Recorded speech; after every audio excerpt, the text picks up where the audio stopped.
Excellent. So thank you so much for coming on the show. It's great to finally meet you because this is how we meet each other in person through Zoom. So why don't you tell us a little bit about yourself and your organization and what you're passionate about? Hey, my name is Kelly Peng. I'm founder and the CEO of Kura.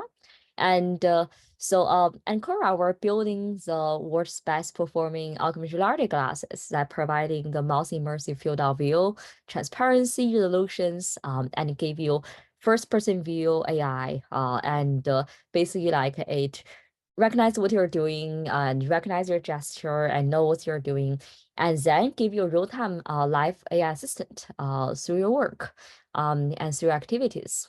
So we design our customized display, optics, and more to achieve that performance. Some more by myself. I studied electrical engineering, computer science, and UC Berkeley, did nanofabrication and research at Stanford. So I started my career originally actually in AI, natural language processing, No. time How is it possible? AI has only been around for a year. There's no way you've been in AI longer than that, right? Yeah, so AI had been around for a good amount of time, for many decades, and it having became super hot in the past 1 year.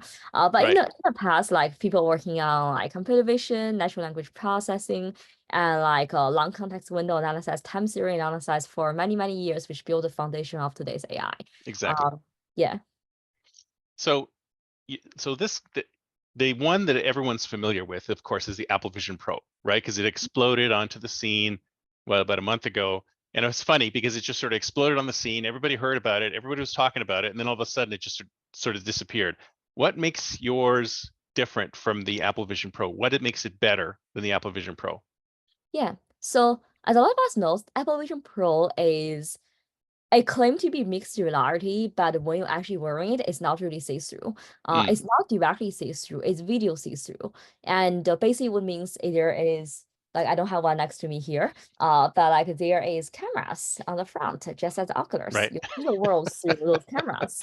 So Uh, you're not, oh, really? So if I'm wearing an Apple Vision Pro, I can't actually see the world. It's video. It's the video version of the yes, world. Is that true? yeah, it's fully video pass-through. Yeah. Oh, And what we're doing is we're fully directly see-through. I had no idea because I thought that was actually transparent. So they're not actually making the goggles transparent. It's all video. Yeah, a lot of things people think that's transparent because it's good advertising, I guess. But They but do a really good job of making it yeah, look like it's transparent. yeah, even my friends who work in Apple think that's transparent because the software department and hardware department is quite separate. And literally Yeah. until the day that launched, my friend working at Apple, you're like, oh, that's VR. And like Well, it looks like, I guess you're right, because when you actually look at the outside of it, there's no pane of glass or anything like that you can see through. It's obviously not transparent, but I didn't realize that, but they make it look like it is, right? So they yes. do a really good job. So how do you do that? I mean, if it's transparent, so I guess your goggles are kind of like, they look a bit like the ones from Ready Player One, those that's Yeah, so sort of basically thing. like they're like this. They're like fully transparent. They Whoa, can those look add. sharp. I Yeah. like that. So they look a bit like Google Glass. So if you look at remember the old school Google Glass where the teeny little, I mean, I tried a Google There's Glass tiny once. little Yeah, display. Yeah. very small display. So it looks like a much larger version of Google Glass where the display basically covers your entire eye. Is that a good description? So yes and no. So so most people knows Google Glass. How I when I explain AR to other people who don't familiar with AR, I was like, oh, do you know Google Glass or do you know like Microsoft HoloLens? But it actually not just like oh is larger because you actually want to make the optics compact and Hmm. give you a bigger field of view. So a Google Glass have a tiny like 10-degree field of Oh, view it's very small. It's ridiculous. I and can't it's I only can't on even one see single anything on eye. that thing. Yeah, so it's only on one single eye. You need to pay attention to that one single place. Look at that. But we have a mouse immersive view, which is a 150-degree field of view, and actually we achieved 155-degree field of view for Wow. our product. And so basically like it's human have to can see like 200-degree, like a people wave and you here you can see, but you can't really read text there. So but your eyeglass is like a 155-degree field of view. It's bigger field of view than your eyeglass. So give people a very natural view for them to see things and in the natural way that how they're interacting with things. And that's very important. So I love that because it looks like it actually sits, especially with people who have glasses. It looks like it sits outside of your glasses. Is that right? Yeah. So we did that design choice because initially we imagine sometimes many different people will share a single pair of glass, especially during work, like training, like tourisms, if you and tourism set and museums. Like it's not like one person will have their own glass and take it home. Sometimes multiple people will share one pair of glasses, and the people have different eyeglass frame and people have different prescriptions. So you would design the initial one, the production one, to be able to support your eyeglass, but you can also put prescription ends onto it to make Mm. it more personal if you want. Yeah. Yeah, because I always thought the biggest problem with these things is that they really have to look like actual glasses. Because we as human beings, we're familiar with glasses. We understand glasses, we get glasses. But as soon as you see something bizarre on somebody's face, you're like, oh my God, that's strange, right? So it looks like what you're doing is a lot closer to turning them into actual glasses, Yeah, so basically, like a very important feature for that is you want it to be weight balanced on people's head. right? Like you don't want it to be a very front heavy because humans' head center of gravity is around the ear, like here. So Mm. you want the weight on the front and the back to be balanced around that. Now, like all the weight, like you put a lot of weight, everything onto your front, drag your face down. So you don't want that to happen because you have constantly using your neck to like balance it. Oh yeah, I can't imagine like Yeah. those people who wearing the Apple Vision Pros for an hour. They can't wear it for more than 20 minutes before it hurts, right? I Yeah, can imagine. Yeah, so that's kind of a problem with me, and like especially like it's like females who are more sensitive towards weight from some like studies, like we're more sensitive towards weight on the front of our head. Yep. And so when I'm wearing this, especially we have I have a small face, and like so basically like I just feel my face being dragged down like this, and like it's more or less is more okay with my co-founder who have a super big face, and like it's actually like a more problem like with me like Are you planning on putting out different sizes? yeah, Like you know yeah, how so how we the have Apple different Watch size has two different sizes, so we have a adjustable height band and you could adjust the size towards different people's head size. Yeah. but you're not going to need different sized ones for different people. So it's the Yeah, same yeah. glass for So everybody. it's the same glass for everyone, but when you adjust the headband it became different size. Yeah. So do you use the same technology that Google Glass is using to just sort of project the image onto the screen, or how does that work? Or all these are these glasses actually screens? Yeah, so they're not actual screens. So all the AR glass working as there is light guide or there's optical combiners that direct the light back to your eye because you want to change the light. If you have projector, whether it's on top or something, you can't really put those right in front of your eye, right? Because Right. otherwise it block your vision. But you'll want to put it either on the top or on the side or different directions. You want to redirect light back to your eye. And so there is always optical components that do that purpose. So we designed our own optics, that is optical waveguide structure, and we designed our own like optical engines that generating the light, that generating very wide field of view. And so we combine those two in one to together do the big field of view, and good image quality. Mm. So you do project onto the screens in front of your face. Is that right? So you are using projection technology. So yes and no. It's not a so you can call every light emitting things a projector, and But you're not doing that thing where you're shooting photons directly into your eyeball, right? so You're I still think projecting it. so right now, so shooting photon directly into your eyeball is kind of marketing terms. It's literally a marketing terms towards optical I designers. know. I'm just thinking Every that I've yeah, seen yeah. those ones where they actually like project, like it sits in front of your eye and it shoots things into your eye.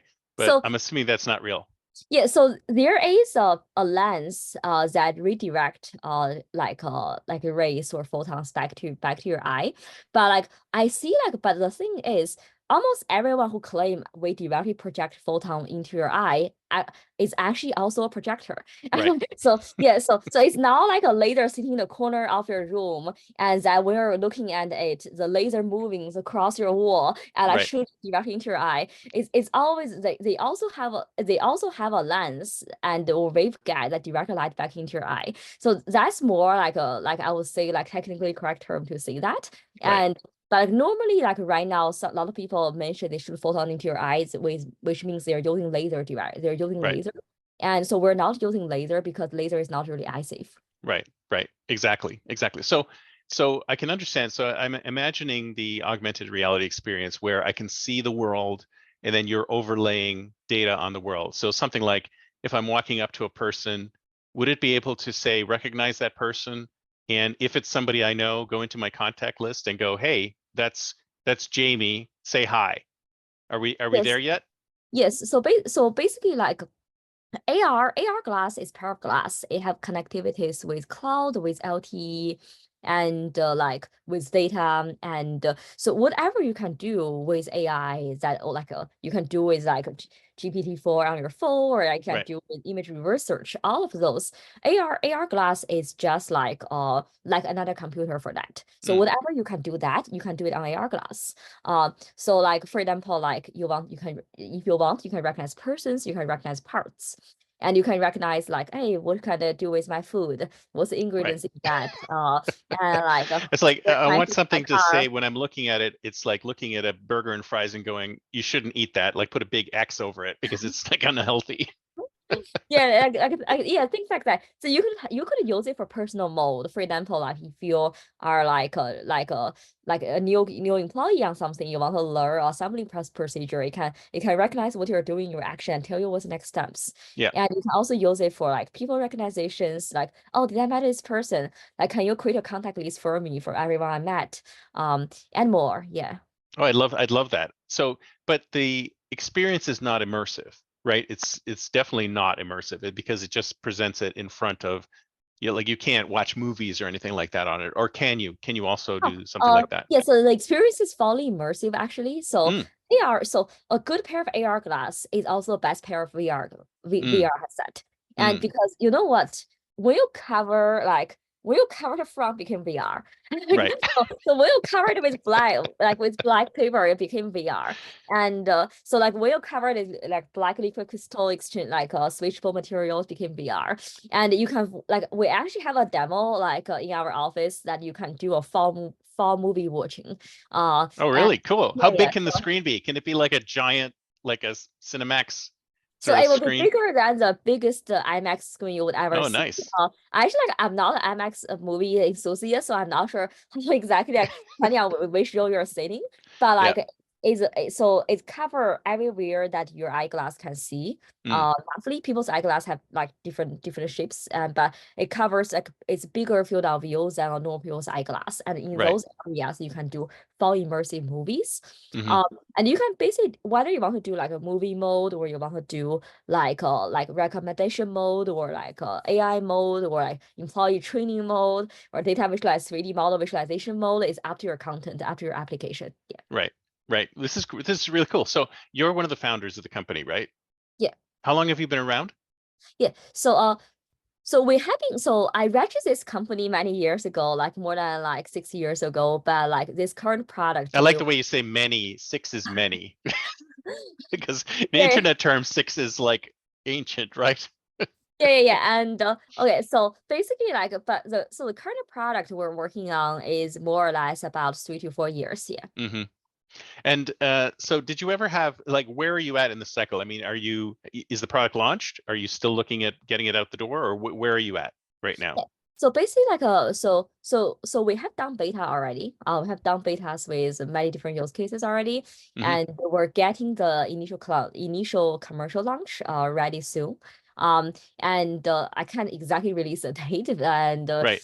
like so we're still like in like stealth about that, but it's very close. And basically, like we had every critical components from back out from the manufacturer here and fully working, have been testing those, and we're waiting for some final like assembling process Right. happening, and like that will just finish the Right. product. So how did you get into this? Like what made you decide that this was the product you wanted to put out? Yeah, so it's a very long story. I gave a 2 hour version or like I should try to give a short version. Okay. Yeah, so basically like it had. ever since I was in like either college or even high school, and like I always feel there's something missing from the world. Like we have computer, we have laptop, we have like iPhone, and like it's there's still like like those devices and AI and software, they're separate you from doing your activity, interacting. If you want to Exactly. interact with people, if you are like fixing a machine, or if you're cooking some food, if you're doing tourisms, if you look at your phone, they separate you from your environment. And they didn't like if I'm actually like doing a biology experiment, meeting new people, and like try to learn something about my new environment, and it doesn't directly helping me on those in an intuitive way. Like the only way I can do is let's hold my phone, but guess how much percentage of your time in your Yeah. day you're willing to spend holding your phone? Would I holding my phone for entire 3 hours? I would never do Yeah. that. Like, Yeah, it oh, kind of ruins the and experience because you're yeah. placing technology between you and the other person, Yeah, right? your present technology. So basically, like, what's the intuitive way, and you can make AI and software to be part of your workflow naturally, and to not be something that separate you from your workflow. So it's like right now, it's like information and doing is kind of separate. You go do things, you forgot about things, you stop doing things, you go to a computer and read about things, you remember things, and try to do things again, you may forget it again, and like then stop again. Yeah, that's me every So day. so that is basically everybody for everything. Like everyone learn a new language or learn a new work procedure that happens. And so I want to build something that can be the best personal AI assistant for everyone. Mm. And like basically like using all the signals from their visual, from their motion, from their gesture, it have context. It learns and understanding the world as how human do it. Like if you want to providing a best like workflow or personal assistant, you need to know what's your workflow, right? Oh Like yeah, it computer has is to have sitting. situational awareness. In fact, we were talking about this. I was talking about this on X today with about ChatGPT 4.0, which just came out, right? And Yeah. we were talking about how it might not, it might be able to help you, but it's not proactive, right? It doesn't give you, it doesn't aware, it's not aware of the situation, and it doesn't just proactively say, oh hey, do this, oh hey, do that. It's not aware of what's going on. You have to always ask it. And does that make, is yours not like that? Does it actually proactively visualize what's around it and make suggestions based on the world that's around it? Yes. So that is exactly. Ooh, I want So that. yeah. So basically, like the key is like, for example, if they try to do my workflow assistant to help me like as a new employee to learn how to assemble a car, which is happens in almost every enterprise use cases, things like that. It Yep. can use the car to something else, airplanes or like components or like warehouses. And so you really want like, oh, I'm so confused about where is that components? How do I soldering it? You want exact information to fix that. You don't want to give people the word salad of like just like, hey, like here's the user manual. I'm going to read from first line to the 100 lines. Yeah, And it's like before when I you ask finish, Siri anything. Okay, here's a web page that explains everything. I don't want that. yeah, I want just exactly that information very concisely to fix that. And to get that, you'll need to have the full context. You Hmm. need to at least have more context, see what people see, hear what people hear, and knowing that in real time. And so I really want this thing, and also just like using my spare time to learn new things really quickly in a non-obtrusive way, in a very natural way that is private to myself. And AR glass turned to be the best device, ultimate Mm. device that can do that. So I started working on AI with operating systems before I start working on this brain machine interface. And both are great device, and they providing a more intuitive way to interacting with computers. They providing a more intuitive way to interacting with people. You know, not just to natural language. It knows if you like or dislike what you see. Like Yeah. we so, but like unless you have a display, unless you have like a always on with sensor based display, you're not fall up your productivity. Like Yeah. people learn so much information by saying, not just by like listening. Imagine like if you make every baby not able to see the world, how fast they Yeah. will learn about the world, Yeah. right? Exactly. So do these have an audio interface as well? So do they speak to you too, or do they Yeah. just visually? Yeah. So they do both audio, they do both spatial audio, and they also do like full visual. They So also you do can ask it, depth. so Yeah. can you have a situation where, like in the earlier example that I gave, where you're walking along the road and it sees the person's name Jamie, would it actually be able to tell you things like, oh, he just got a new job, congratulate him? Like would it actually say things into your ear, communicate that way as well at the same time? Yeah, so so the answer is yes. And so but like why? So for example, sometimes you want to hear what is new job. Sometimes you just wonder who the person is. And Right. sometimes you want to be remind of like, oh, what's our last conversation? Maybe like I was supposed to Ooh, send I would love that. yeah. So I need maybe a backup brain. yeah, maybe like one of my friends said, "Hey, like you're looking for like computer vision engineers or AI engineers. I have a good friend I want to introduce to you." But after the conversation, I talked with like 20 people. I forgot about it. He Yeah. forgot about it. Yeah. Like then we just never talk about it. It's like oh, when I go home or I see the person again, hey, like he asked you to he said introduce Bob to you, and but he didn't introduce Bob to you. Maybe you should remind the person. So like things like that. So like it Yeah. reminds me, oh, you need to send this information to this friend. Like oh, this person asked you what's your favorite restaurant. You forgot to send it over. Oh Things my like God, I want this. yeah. So it's very important.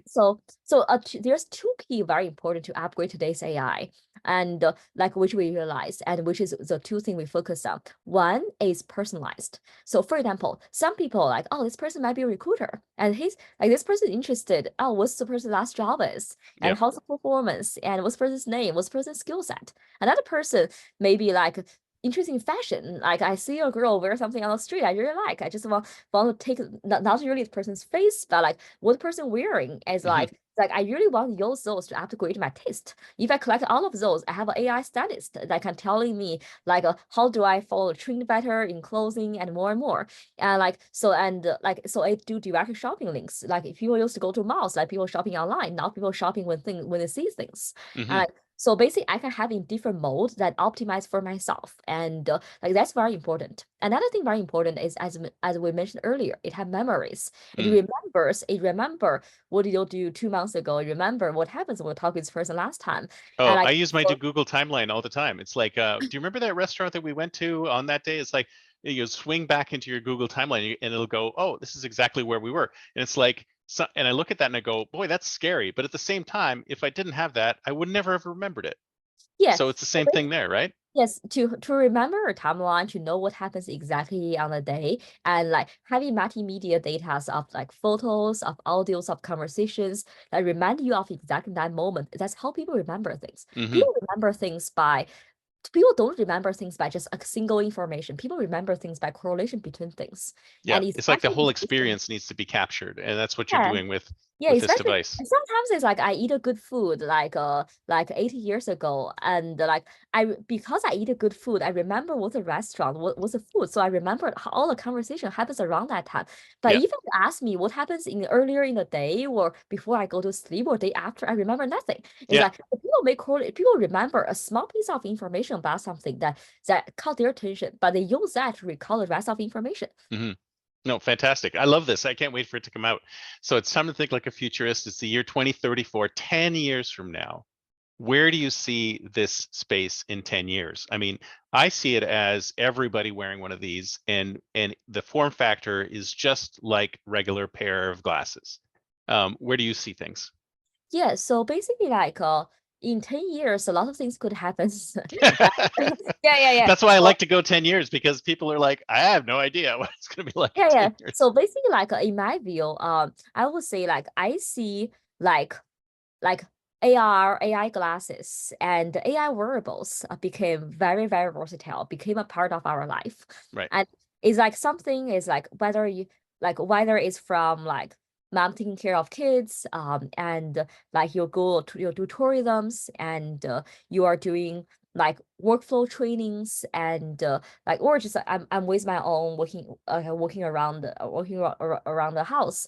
I want is not just like AirPod I can wear. I have a glass. I can see information. So we'll hear informations. Even when I'm just with myself to improve my productivities, I Yeah. get even sorry. Well, I see people wearing these all the time, basically all the time, doing anything and recording their experiences, being able to play back their experiences, but at the same time, sort of being able to augment themselves in whatever situation they happen to be in. Yes. So basically, like I see like AR and AI wearables became an everyday for consumer product, Yeah. and like it became interface, it became like the new Siri, it became the new web browser, it became like the new Google, and all of those is interacting with people in a more intuitive way. And like, but people are still in control. It's not just your AI just feeding you eyes all the times, but like because it know exactly what you want, you're able to tune it to be very, very highly personalized Mm, towards your goal. If the person want to be a physicist, it will augment them to be the best physicist they want. If the person want to learn about biology, or if the yeah. person want to lose weight, and optimize all the things to be whatever exactly what you want.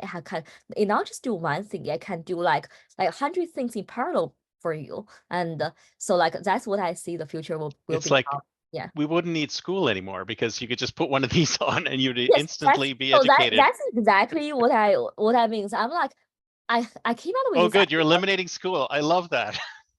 So when I came out with this idea when I'm in school, I'm like, why I have to go to the class? There's so many things about material science I can learn around me. And like with information, why I need to like remember the things exactly on a lecture? And like why I can't just like looking at the material around me and learn how they all got made? What's the composite behind all of those? That's a fantastic goal. I love that.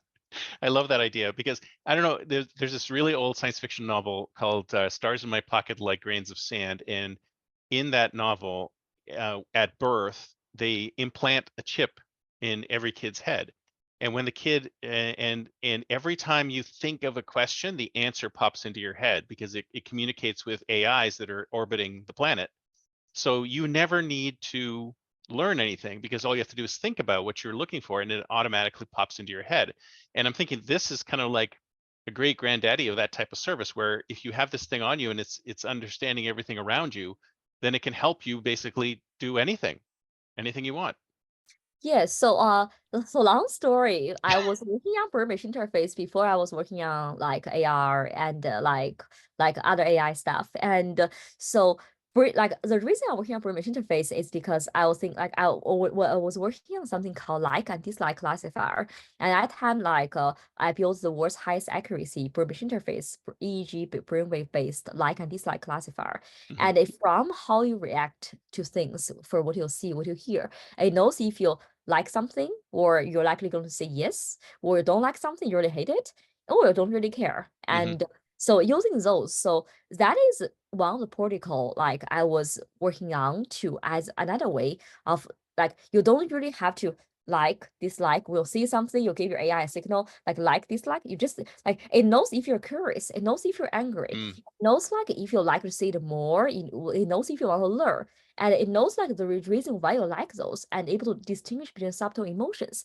And those really help you optimize. If you're just like the one person who is extremely like motivated to do one thing, it really help you become the best expert on that thing. And that's what I would dream like AI would help people doing. I Yeah. love it. Yeah. I love it. This has been great. Thank you so much. So if someone wants to get in touch with you, what's the best way? Oh, yeah. So feel free to contact me through LinkedIn. That's like and or through Twitter. And or sending me an email directly. And so like I also like or reach out to me through our company website. Cool. Uh, And yeah. you don't have you don't know when it's going to be available yet. Oh, so I know exactly when it will be Oh, you don't have to available. you don't have to Yeah, tell me. yeah, Just like so generally. so it will be soon. It will be in months for the initial batch. And it will not be like in years for the initial batch. So Okay. I can't wait because I'm going to buy one right off the assembly line because I want one right cool. now. And Thank you so much. It's been great. cool. Thank you. Thank you.